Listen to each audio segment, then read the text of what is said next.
Good afternoon, everyone. My name is Keith. Thanks, Cynthia, for the introduction. I was a part-time PhD student, and my full-time job is the head of technology and product in Hong Kong Telecom.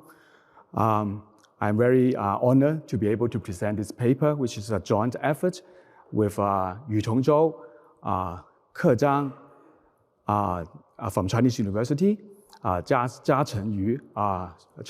from University of California, Irvine, Jiongyi Chen from National University of Defense and Technology, Tang from Indiana University, Bloomington, and my supervisor, Zhang Kehuan from Chinese University of Hong Kong. And our topic today is HOMESPY, the invisible sniffer of infrared remote control of smart TV. Let's look at our motivation first. I think everyone knows that the smart home penetration has been ever growing every year. And it was predicted that in 2026, 50% of the TV will be smart TV. And in 2021, the top 5 smart home devices at home is smart TV, streaming device, smart lighting, voice assist speaker, and other smart appliances like air conditioner. So our home getting smarter and smarter. In a typical setup, all of them connected to the internet via Wi-Fi. There are different devices in the living room, and most frequently used of all is the smart TV. But most of the cases, we do have an infrared remote control controlling that smart TV. And also for other appliances like air conditioner. It is important to understand more about these smart home devices, security implication, and how to protect them. There has been previous work on security, privacy issue in smart home. For example, to identify activities using network analysis, sniffing of Wi-Fi signal to infer user activities, eavesdropping on wireless transmission of sensors, inferring video watched on TV using ambient light sensor of mobile phone, or even instructing the voice assistant using malicious commands for payment or unlocking your home. Our observation and key questions to answer in this paper is that, is it possible for an IoT device to sniff smart TV, IR remote control signals, even when it is not on the path between the TV and the controller? And if we can do that, what harm would it cause? In the traditional IR control use cases, it's considered a line of sight communication with a range of around 10 meters.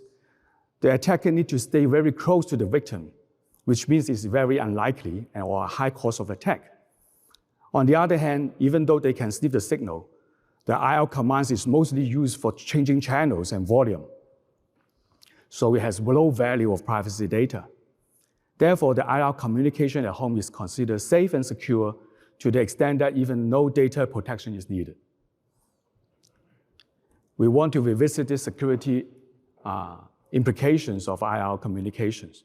First of all, we built a prototype called the HOMESPY Sniffer, which is made of commercial off-the-shelf receiver modules. And it is placed not in the line of sight with the remote control and the TV, and it is able to receive signals after reflection.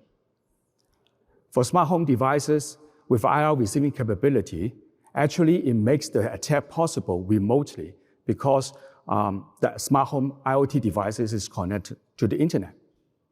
And last but not least, the sensitive login payment information that we use to log into the smart TV apps is considered, using the virtual keyboard is considered confidential and private information.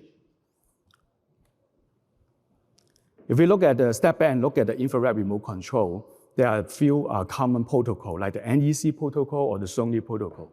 Some of them are the NEC using pulse distance modulations. The Sony one is using pulse width modulation. As I said before, they are considered safe, so there is no data protection. They are unencrypted.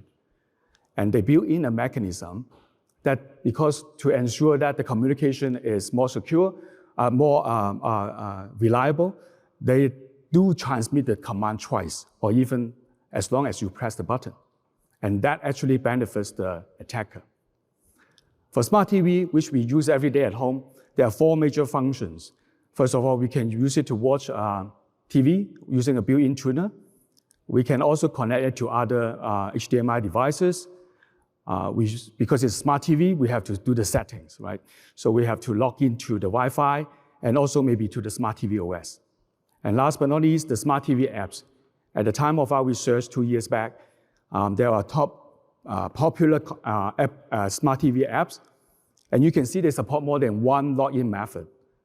Maybe using the mobile apps, but also maybe also using the web services. But most of them still support virtual keyboards using infrared remote control. Let's look at our adversary model. First of all, we need to have a compromised IoT devices at home. And that has been, previous work have shown that it is quite prevalent. Second of all, the position of the device has to be in the same room, but it doesn't have to be in the line of sight. Finally, we can decode the IR command even though we don't know which TV brands or protocol they use. We built this IR sniffer using off-the-shelf receiver modules, which is only 10 cents, and it has 20 meters of range based on the Raspberry Pi 3 model. And then we developed a command decoder where we collect the open source IR database from the internet, but it's also available commercially. 100,000 of devices has been available of the IR code, and then you can actually purchase them a few $1,000s. And then the code is in different formats, so we have to translate them into IR raw timing. And as a result, we built a database of 75,000 codes and 1,300 devices. And then we built a semantic extractor where when we receive the keys from the IR command, we have to look into how to find out the input. We assume that the more challenging remotes, which only have up, down, left, right, OK, and back as a D-pad. And the time of our study, we use Google TV, which has a virtual keyboard, and the initial position when you enter the virtual keyboard is the top left character, which is a small letter Q. And then with all these, and then we have the algorithm to derive based on the key that we receive, up, down, left, right, OK, then we can derive the user input. The experiment setup is like that. We are in the living room environment. We assume that the devices that is launching the attack is an air conditioner. So the sniffer is put up high in the room. And then we have 4 different layouts of the living room of different sizes. And then we will ask the users to input username and password, different PIN code, and also to browse the YouTube for 10 minutes. And the evaluation result is that for smaller rooms, obviously, after reflection, the result is better. We have 98% of accuracy. For a larger room, we have around 75% of accuracy receiving the signal. And when we look at the top 5 candidates that we can generate from the semantic extractor, around 77% that we can get the username and password correct. Let me show you a video of how this is done in the demo. So we have a TV set here using Google TV. This is the sniffer at the back of the room. And then the user is going to use the remote control to, I didn't enter that quick, it's a fast forward play video. I mean, no normal user can do that. So it is a fast forward for 4 times, just for the sake of the time. And so the remote semantic extractor can find out the top 5 candidates. One of them is the username and password that are entered. Another demo that we want to show is about if we can also learn from the IR signal sniff about what you are watching, because if you are watching a regional TV, the EPG is a public information, and the time that you watch it and the channel number, then we can also infer the program that you're watching. It's quite straightforward, as long as we can sniff the IR signal. There have been more discussion in the paper, and I'm trying to list one of them here is for security in IR communication is obviously a trade-off between usability and security. The IR communication is so widely used because of the simplicity and the low cost. So to add a security to that, for example, to pair the device, the remote with the TV using a short message, it will be no guarantee against a brute force. If it's too long, then obviously the normal user will feel very unfriendly to use it.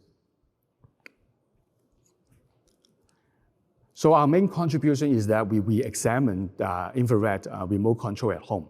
Usually we think that it's a homely thing to do. It's safe to use our IR remote control at home, but we have developed this HOMESPY attack and evaluate its performance using the test scenario and experiment. And we have been able to decode the IR signal and infer the sensitive information.